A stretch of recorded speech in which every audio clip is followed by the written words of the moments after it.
është një thënie profetike, ne i themi hadith, terminologjin islame, e të dërguarit të Zotit pejgamberit alayhi salam, i cili e ka thënë shpesh, shumë shpesh, dhe atë në vendin dhe në kohën më të shajt, më të çmuar, e që është në namaz, pikërisht ulur në tehijat apo në uljen e fundit të namazit.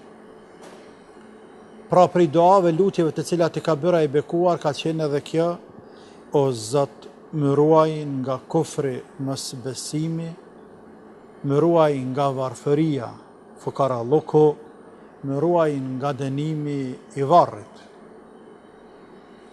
Vetë fakti se e ka zgjedhur me thonë këtë dua, me bërë këtë lutje, në vendin apo në kohën, në vendin e fjala ulur, në namaz, është shenjë që tregon dhe argument i qartë për rëndësinë e madhe që ka kushtuar Islami besimit përballë mosbesimit dhe pasurisë përballë varfërisë. Po, sepse ekziston edhe një koncept i tillë që unë faktikisht edhe individualisht e kam ndeshur shpeshherë. Nga njerëz jashtë besimit ka një perceptim që në besim monumentalizohet varfëria dhe jo pasuria. Pra njeriu duhet të jetë sa më mundësisht jo i varfër, po përgjithsisht në kufijtë e varfërisë të notoj. Këtu i kem dy tema, secila prej tyre është shumë e gjerë dhe ka shumë për të folur për te. Çështja e parë, thënia e parë profetike e pejgamberit të bekuar: o Zot, më ruaj nga mosbesimi. E çka do të thotë mosbesim? Dhe pjesa e dytë, më ruaj nga varfëria.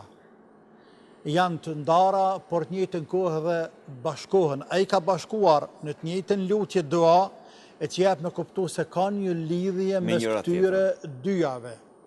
Për faktin që i ka bashkuar, sepse ai nuk flet me hamendje, por flet atë që është i shpallur nga i madhi Allah.